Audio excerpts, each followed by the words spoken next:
If you're experiencing mixed feelings about the concept of assisted living, take comfort in knowing that you're not alone.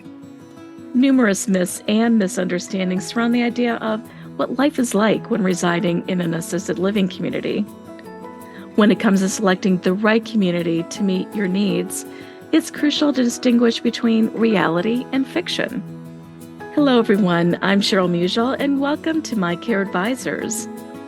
In this episode, Dispelling Assisted Living Myths, Empowering Older Adults to Make Informed Decisions, we are joined by Eric Miller. He's a certified senior advisor from Care Patrol of Music City. Well, welcome, Eric. It's such a pleasure to speak with you today and join our listeners. Well, thank you for having me today, Cheryl. Well, Eric, as a certified senior advisor helping older adults and their family caregivers navigate care options, I was wondering, I bet you hear a few misconceptions about assisted living. Can you share just a few that you hear? Yes, that's a great question, Cheryl. Often people have the misconception that assisted living communities are the same as a nursing home. Usually it's the worst experience people may have ever thought or heard of in a nursing home, that they're run down, stinky, and overall poor conditions. This could not be more false. Many assisted living communities are more like a cruise ship on land. They're well-maintained, clean, and offer many services to residents. Most importantly, they're typically free of any terrible odors. Another misconception is that people lose their freedom in assisted living. Particularly, they can't drive a car or leave the community to be with friends or family. This is absolutely false. Many residents still drive vehicles while they're in assisted living. Also, residents can come and go to be with family and friends anytime they want. Many assisted living communities, in fact, go on day trips, take residents to restaurants, shopping, street fairs, the movies, plays, and even sporting events. And I would say one more common misconception that I hear is that assisted living is for old people. And while, yes, assisted living residents often range in age from their 50s all the way up to 100 plus, many residents buck the stereotype of being old. Rather, assisted living residents enjoy an active lifestyle, and some will boast that living in a social environment have made them feel younger or simply rejuvenated. So, Eric, thank you for sharing some of these misconceptions. And I especially love the idea about the cruise ship on land. Well, I was wondering if you could expand more on the impact of assisted living on those individuals by sharing some of the typical services that are offered to older adults who are residing in an assisted living community. Yes, Cheryl, I'd be happy to. So services offered in an assisted living community can vary depending on the specific community. I'll break them down into four main categories just to kind of separate out some of those things. So let's break them down into medical, dietary, safety, including things like personal care, and social types of services. So the first being medical, that's going to include things like medication reminders, medication management, checking vitals and blood sugar levels. Some people only need to be reminded to take medication or check their blood sugar, while others need complete assistance in order to comply with taking medication or any other health monitoring. And then dietary, talking about dietary, that's really going to refer to meals, snacks, and hydration for a resident. A lot of assisted living communities have a restaurant or dining room where nutritious and chef-prepared meals. The best part is after each meal, no check is dropped off and no payments required. Food is actually included for the residents. So in addition to that, hydration is also an important part of assisted living. And assisted living communities oftentimes have water and other drinks and snacks out 24/7. Going into safety, there are these things that are referred to as activities of daily living, or ADLs as they're sometimes known. And once somebody needs help with two or more, assisted living is really the right supportive environment to consider. Those ADLs are bathing, dressing, toileting, transferring, which includes getting in and out of a bed or chair, eating, and continence support. Assistance with ADLs can range from verbal cueing and reminding a person to perform these tasks all the way to full assistance with completing these ADLs. Also, most assisted living communities, they'll have walk-in showers to help prevent slips and falls, grab bars everywhere, including hallways between apartments and common areas. All of this is designed to mitigate risk of a health event or any kind of a life event for the residents. The last thing, and my favorite part, are the social events. Social events are the best part of an assisted living community. This can include things like games, bingo, shuffleboard, bridge, entertainment such as live music, drum circles, and sing-alongs, spiritual activities such as morning devotional, Bible study, and church services, and so much more, including holiday celebrations, happy hours, and my favorite, when I visit assisted living communities, Taco Tuesday and Wine Wednesday. Assisted living communities can actually be a lot of fun and a very lively place. Right. And who doesn't love a Taco Tuesday? Sign me up, please. So, I was wondering, Eric, with all the services that you mentioned in mind, can you please share a few tips just to consider when selecting the right assisted living community to meet specific needs? Yes, absolutely. I would use the guidance from an expert to help you navigate the process of determining the right communities. Specifically, seek out a certified senior advisor in your community as a market expert with the ethical standards to help you along the way. Second, I would ask your certified senior advisor to provide you with the care and violation history of each community you intend to tour. This way, you can make sure the community is safe for you or your loved one. And then finally, I would say tour the community and inspect what you expect. Look for the safety features the community boasts they provide.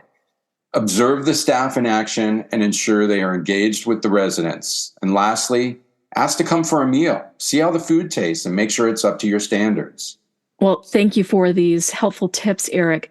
I was wondering, with your experience, can you share with our listeners a story of a client or family who you've helped navigate finding the right assisted living community that met their needs? So, Cheryl, I recently helped a family find a community for their parents. Let's call them the Davis family. There were several criteria the family wanted addressed. For example, they had concerns about fire safety.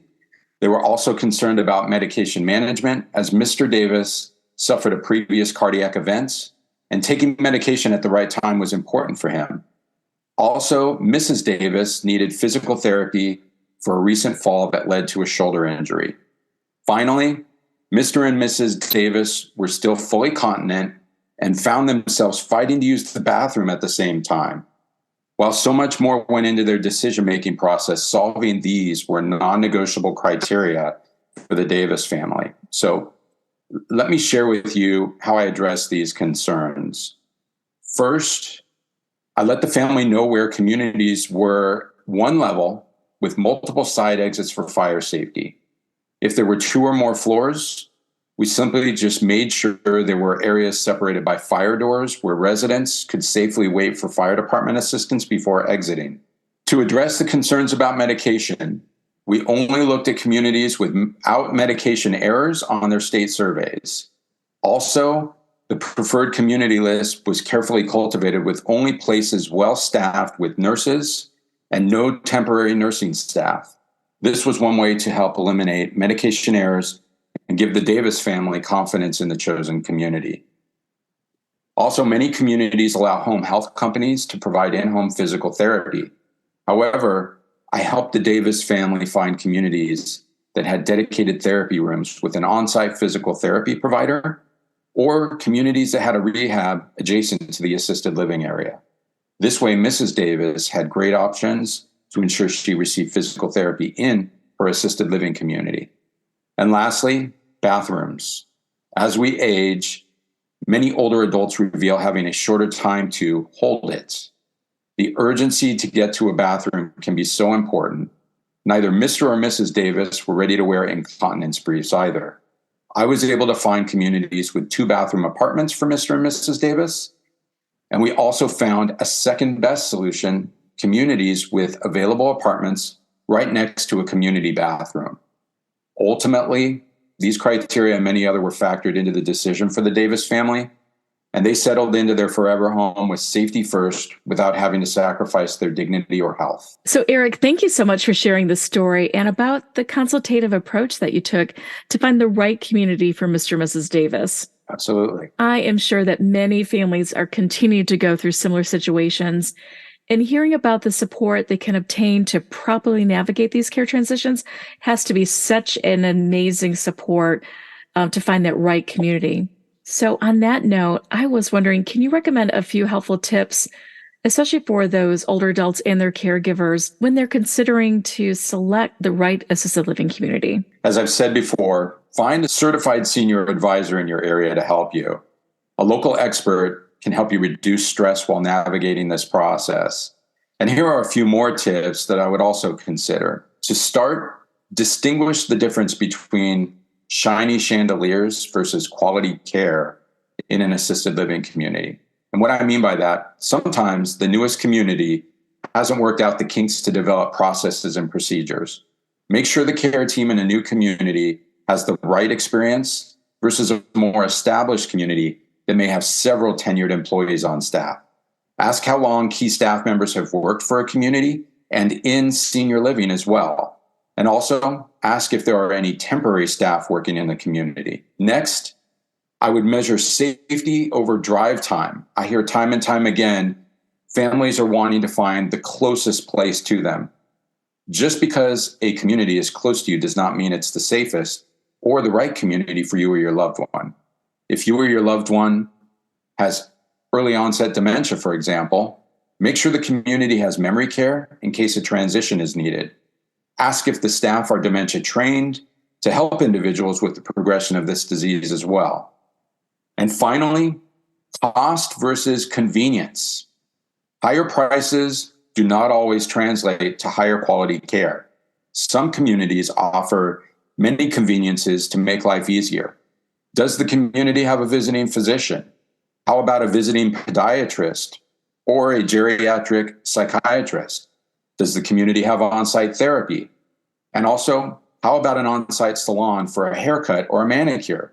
These conveniences and accessibility should be factored into the decision-making process as well. Well, Eric, these are such excellent tips. I especially love to get the manicure. Let's check on that. As we near the end of this episode, can you please share any closing thoughts or recommendations with our listeners? I would be happy to. I've got a few thoughts I'll close with, Cheryl. I realize each family has a unique set of needs. Assisted living communities are not all the same. Make sure you find options that fit the needs of you or your loved one. That's so important. Sometimes people are afraid that going to assisted living means having to give up a lot of things. The right assisted living environment should provide the greatest amount of care in the least restrictive environment. Now, let me repeat that. A lot of times people will ask me, what is that? And I say, the right assisted living environment should provide the greatest amount of care in the least restrictive environment. Also, remember to tour the community before making a decision. Anyone can have beautiful pictures on a website or a brochure. And finally, focus on what's most important, and that is people. Everyone has different tastes, budgets, and preferences. Hopefully, you can find the environment that matches all of these things to your liking. However, remember this: buildings don't take care of people. People take care of people. The right community for you or your loved one will display their ability to care for you and about you. And with that, I want to thank you for having me on your podcast today, Cheryl. Eric, thank you for joining us today and sharing your insights with our listeners. It's been my pleasure. Thank you for having me. Listeners, to view resources, show notes, and access more My Care Advisors episodes, visit mycareadvisors.com. You can also subscribe and listen to our podcast on your favorite app. I leave you with this thought. Every day is a new beginning. Take a deep breath and start again. Choose to be inspired to live the best life every day. Thank you for listening. We are grateful to be your guide.